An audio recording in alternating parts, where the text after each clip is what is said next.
Hello and welcome to Allot on Air. During the next 10 minutes or so, we'll be meeting with industry experts to discuss the hottest trends in telecom, cybersecurity, and network intelligence.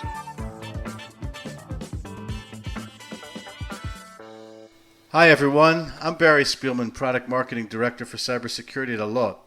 On October 26th, Allot will be hosting a webinar in which we'll be releasing the results of an extensive survey on SMBs, small businesses in Europe and North America, gauging their needs and attitudes towards cybersecurity. Today, I'm pleased to have with me in the Allot on Air studio Ian Parks, Director at Coleman Parks Research, based in London, who conducted the research. Ian, thanks so much for joining me again today. You're welcome. Always a pleasure. So we're going to be doing this webinar on October 26th, and today we want to sort of give a high level, whet the appetite, not give away the store, of course, and excite the folks to join. So, Ian, I'm going to ask you a few questions. So let's get started with this. What is the view among SMBs about cybercrime? Do they think that they will be a victim to an attack, or do they think they're immune to it? That's a good question. I think the one thing we notice that SMBs, obviously, connectivity is an important part of their business. So most of them do their production and business activities online. So clearly, they are susceptible to some form of threat or attack. And when we asked them, a very large proportion, almost 80% of SMBs said that they think attacks are going to become more common for them. And a really interesting one that we asked was, do they think that they're actually on the radar of cyber criminals? Because quite often they think it's only an enterprise issue. And in fact, a very small number, around about 1 in 5 actually agreed that they thought they were under the radar. So in fact, the majority thinks they are prime for attack. Okay, so they think they're prime for attack. So that's what they're thinking. What about the proportion of SMBs who have actually been a victim of cybercrime, or don't even know that? Yeah, well, we were trying to be clever with the questioning in that, and when we do the main event, we'll go into it in a lot more detail. But basically, we found that around about 1 in 5 again of the SMBs did know, and the term they used was, "We know we've been a victim of a cybercrime." However, there's that vast swathe of the other 80% that either didn't think they had an incident, or slightly more worryingly, had actually had an incident but couldn't recall or didn't know whether it was actually cyber related. So they knew that there had been a threat or an attack, and they couldn't really pinpoint what that attack was. So, you've got almost half that basically have had some form of attack, and they were typically the things you would expect in terms of malware, so virus attack. But the up and coming one, interestingly, is ransomware.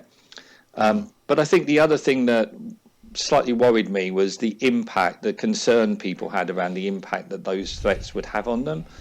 And they articulated it, and again, we'll go into more detail when we do the full presentation, but they articulated the impact in terms of things like the hours lost to try and sort out the problem, which were relatively significant, the amount of dollars in revenue that they lost. And interestingly, and as researchers, we always have these things called outliers, and there were 2 or 3, and particularly American SMBs, that had some severe hits. And I looked at it in detail, and I couldn't take them out of the data because they were, basically online retailers that had a massive hit. But obviously, there's also the cost of actually re-securing their business as well. So there's 3 levels of cost that we'll go into when we do the presentation. But, it's hours lost, it's the revenue impact, it's the cost of actually correcting the issue. But I suppose you've also got a 4th cost, which is reputational cost, because, an SMB gets hit, their reputation is going to be severely impacted. Or as we can say, if they get hit, their reputation takes a hit. Yeah, exactly. Absolutely. Yeah. Well, and particularly those retailers, For sure. And the whole business could be on shaky ground. Well, in light of these increasing attacks, what is happening to the budgets for cybersecurity? And what is preventing SMBs to do more, to move towards security solutions?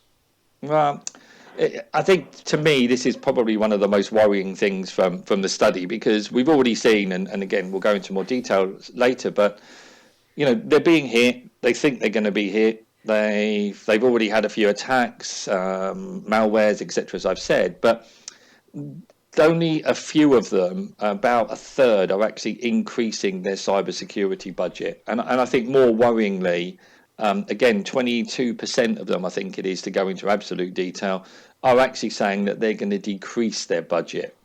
And to me, it's an element of flawed logic going on there, because they've already admitted that they think they're on the radar for cyber attacks. They expect them to increase. They think that, that there's going to be different forms of malware and bad actors and everything going on, but yet they're failing to ensure themselves and take that level of security by increasing their budgets for anything that is relatively, with respect, basic cyber security. Interesting.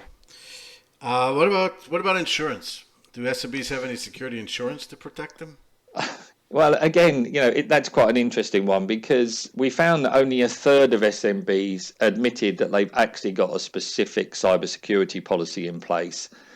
And around about 44% said that they think, and I think that's the operative term in my mind, that they think they're covered by their normal business insurance policy. So there's sort of this whole level, there's this whole level of exposure that they've got, and they're not really cyber secure. They are aware of it. They think it's going to increase, but yet they're not spending the money to secure themselves, and they're not putting the insurance policies in place that are specifically focused on cyber security, which I think has to be a concern for everyone. They really need to get to grips with that.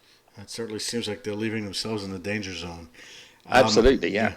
Well, if we focus on ransomware, you talked about that before as being one of the more prevalent or up-and-coming threats that they're facing. If we focus on ransomware for a moment, how do SMBs feel about it? I mean, what are they doing about it, if anything? Well, I mentioned earlier that was the second most common attack that the SMBs had over the last 12 months. And it's interesting, because 3/4 of them said that if they were attacked, they think they would pay the ransom.